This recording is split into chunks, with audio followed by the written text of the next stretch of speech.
ಸೀರೆ ಉಟ್ಟಾಗ ಪೋಸ್ ಮಾಡೋದು ಬಹಳ ಕಷ್ಟ ಅಂತ ತುಂಬಾ ಜನ ಹೇಳ್ತಾರೆ. ಸೀರೆ ಉಟ್ಕೊಂಡ್ಮೇಲೆ ಅಟ್ಲೀಸ್ಟ್ ಒಂದು 75 ಫೋಟೋ ಆದ್ರೂ ತಗೊಳ್ಳೇಬೇಕಲ್ಲ. ಪೋಸಸ್ ಹೇಗೆ ಮಾಡೋದು? ಕೆಲವು ಬೇಸಿಕ್ ಪಾಶ್ಚರ್ ಟಿಪ್ಸ್ನ ನೋಡೋಣ. ನಿಮ್ಮ ಪಾಶ್ಚರ್ ಚೆನ್ನಾಗಿಲ್ಲ ಅಂದರೆ ಯಾವ ಪೋಸು ಚೆನ್ನಾಗಿ ಬರಲ್ಲ. ಸೊ ಸೀರೆ ಉಡಬೇಕಾದ್ರೆ ಮೆಟೀರಿಯಲ್ನ ನೀವು ಚೂಸ್ ಮಾಡೋದು ಬಹಳ ಇಂಪಾರ್ಟೆಂಟ್. ಫ್ಲೋ ಇದ್ದಷ್ಟು ಈಸಿಯಾಗಿ ಮೈ ಮೇಲೆ ಕೂತ್ಕೊಳ್ಳುತ್ತೆ. ಫ್ಲೋಯಿ ಮೆಟೀರಿಯಲ್ ಇಲ್ಲ, ಸಿಂಗಲ್ ಪಲ್ಲು ಮಾಡಿದ್ದೀರಾ ಅಂದರೆ ನೀಟಾಗಿ ಹೀಗೆ ಪಲ್ಲುನ ಒಂದು ಸೈಡಿಗೆ ಮಾಡಿಕೊಂಡ್ರೆ ಅವಾಗ ಕ್ಲೀನಾಗಿ ಬರುತ್ತೆ. ಹಾಗೆ ಕಾಲಿನ ಪಾಶ್ಚರ್ ತುಂಬ ಇಂಪಾರ್ಟೆಂಟ್ ಆಗುತ್ತೆ. ಲೆಫ್ಟ್ ಲೆಗ್ನ ಮುಂದೆ ಇಟ್ಟು ಒಂದು ಸ್ವಲ್ಪ ಲಿಫ್ಟ್ ಮಾಡಿ ಸ್ವಲ್ಪ ಬ್ಯಾಕಿಗೆ ಹೇಗೆ ಬೆಂಡ್ ಆದರೆ ಆಗ ಈ ಸ್ಟ್ರಕ್ಚರ್ ತುಂಬ ಚೆನ್ನಾಗಿ ಕಾಣುತ್ತೆ. ಮುಖ್ಯವಾಗಿ ಬೇಕಾಗಿರೋದು ಬೆನ್ನು. ಗೂನಾಗಿದ್ದರೆ ಚೆನ್ನಾಗಿ ಕಾಣಲ್ಲ, ಸ್ಟಿಫ್ ಆಗಿ ಬಂದರೆ ತುಂಬ ಚೆನ್ನಾಗಿ ಕಾಣುತ್ತೆ. ಆಮೇಲೆ ಡೈರೆಕ್ಟ್ ಕ್ಯಾಮ್ರಾಗೆ ನೋಡಿದ್ರೆ ಓಪನ್ ಆಗಿ ಸ್ಮೈಲ್ ಮಾಡಿ.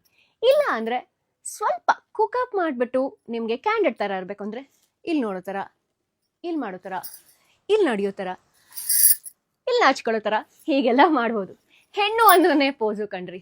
ಆದರೆ ಪಾಶ್ಚರ್ ಕರೆಕ್ಟಾಗಿ ಸೀರೆನ ಕರೆಕ್ಟಾಗಿ ಮ್ಯಾನೇಜ್ ಮಾಡಿದ್ರೆ ಎಲ್ಲ ಕೂಡ ಮುದ್ದಾಗಿ ಕಾಣುತ್ತೆ.